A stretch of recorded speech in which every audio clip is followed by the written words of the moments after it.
My name is Nisa and welcome back to another case study with me. 1984 की गर्मियों में California की रातें आम रातों जैसी नहीं थी। लोग अपने घरों के दरवाजे और कुंडियां लॉक करके सोते थे, फिर भी उन्हें लगता था कि कोई बाहर अंधेरे में उनका इंतजार कर रहा है। ये खौफ किसी एक इलाके तक नहीं था, बल्कि पूरा शहर एक ऐसी नामालूम दहशत की गिरफ्त में था जिसका कोई चेहरा नहीं था।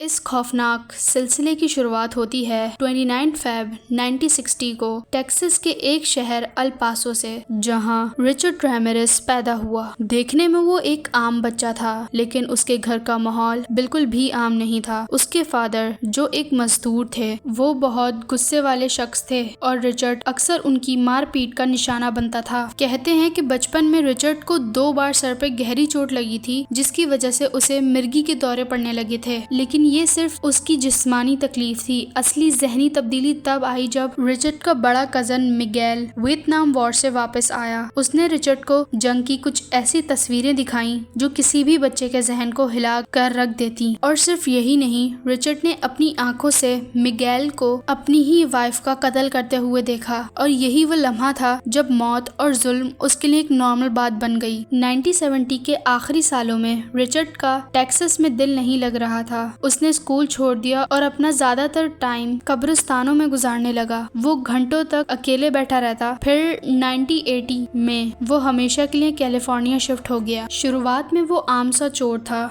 जो महंगी घड़ियां या घरों से सामान चोरी करता था, लेकिन यहाँ उसे और जैसे खतरनाक नशों की लत लग गई थी। ये नशे उसके जहन को और अंधेरे में ले गए। वो कई रातें बिना सोए गुजारता और लॉस एंजलिस की गलियों में आवारा घूमता रहता। इसी दौरान वो शैतान की किताबें पढ़ने लगा और उसके जहन ने ये मानना शुरू कर दिया कि शैतान उसे ताकत देता है। जून 1984 की एक रात थी जब रिचर्ड ने अपनी हद पार की। उसने 79 साल की एक औरत जेनी वेंको के घर में घुसकर उनका बेरहमी से कत्ल कर दिया। ये कत्ल इतना खौफनाक था कि पुलिस भी हैरान रह गई, क्योंकि कातिल ने कोई सबूत नहीं छोड़ा था। लेकिन असली दहशत 1985 में शुरू हुई। अब रिचर्ड रुकने वाला नहीं था। वो रात के अंधेरे में निकलता और उन घरों को निशाना बनाता जिनकी कुंडियां या दरवाजे गलती से खुले रह जाते। उसका कोई पैटर्न नहीं था। एक रात वो किसी जवान लड़की पर हमला करता तो अगली रात वो किसी बुजुर्ग कपल पर। कैलिफोर्निया की पुलिस परेशान थी, क्योंकि उन्हें समझ नहीं आ रहा था कि ये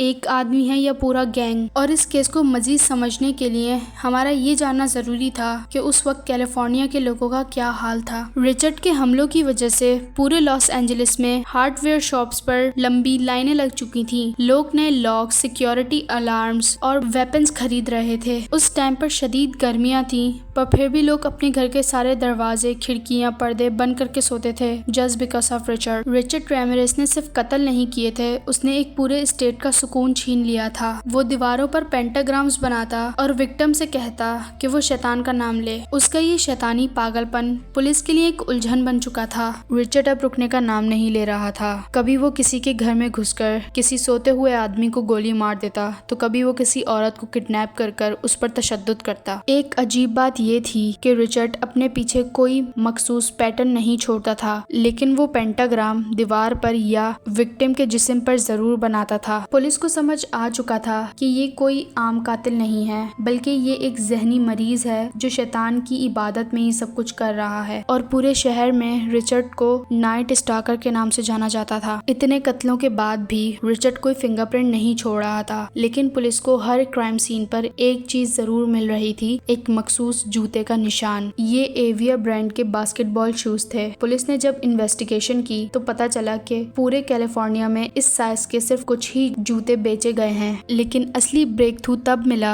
जब रिचर्ड ने एक पुरानी गाड़ी चोरी की। बाद में उसने गाड़ी तो छोड़ दी थी, लेकिन उसके अंदर अपने फिंगरप्रिंट्स भी छोड़ दिए थे। जब पुलिस ने डेटाबेस में स्कैन किया तो पहली बार उन्हें एक नाम मिला, रिचर्ड रैमिरेस। उस वक्त तक रिचर्ड का रिकॉर्ड छोटी मोटी चोरियों की वजह से पुलिस के पास मौजूद था, और अब पुलिस के पास नाम भी था और तस्वीर भी। 31 अगस्त 1985 की सुबह रिचर्ड ने न्यूज़पेपर नहीं पढ़ा था। वो सैन फ्रांसिस्को से वापस लॉस एंजलिस आ रहा था और उसे नहीं पता था कि हर टीवी चैनल और न्यूज़पेपर में उसकी तस्वीर छप चुकी है। और जब वो एक शॉप में दाखिल हुआ तो वहाँ पे मौजूद लोगों ने उसे पहचान लिया। रिचर्ड ने भागने की कोशिश की, वो एक गली से दूसरी गली भागा, एक गाड़ी भी चुराने की कोशिश की, लेकिन तब तक बहुत देर हो चुकी थी। दूसरे सीरियल किलर्स को पुलिस पकड़ती है, लेकिन रिचर्ड को आम लोगों ने पकड़ा। तकरीबन 20 से 30 लोगों ने उसे घेरा और तब तक मारा जब तक पुलिस वहाँ नहीं आई। अगर थोड़ी सी भी देर हो जाती पुलिस को आने में तो शायद वो सारे लोग उसे वहीं पर ही खत्म कर देते। ट्रायल के दौरान रिचर्ड ने जरा भी रिग्रेट जाहिर नहीं किया। वो अदालत में अजीब हरकतें करता, कैमरे को देखकर मुस्कुराता और अपनी हथेली पर बना पेंटाग्राम दिखाता। 1989 में उसे 13 कत्ल और दर्जनों जराइम के लिए सजाए मौत सुनाई गई, लेकिन कानून की पेचीदगियों की वजह से वो 23 साल तक डेथ रो पर रहा। और उसने जेल में ही शादी भी की थी और उसे हजारों लेटर्स मिले थे उन लड़कियों से जो उसकी फैन बन चुकी थी। ये इंसानी फितरत का एक और अजीब और डार्क पहलू था। और आखिरकार 2013 में फांसी से पहले ही रिचर्ड की मौत कैंसर की वजह से हॉस्पिटल में हो जाती है। और इसी के साथ ये केस यहीं एंड होता है। आपका इस केस को लेके क्या ओपिनियन था मुझे कमेंट में ज़रूर बताना। मिलते हैं अगली वीडियो में, तब तक के लिए अपना ख्याल रखें।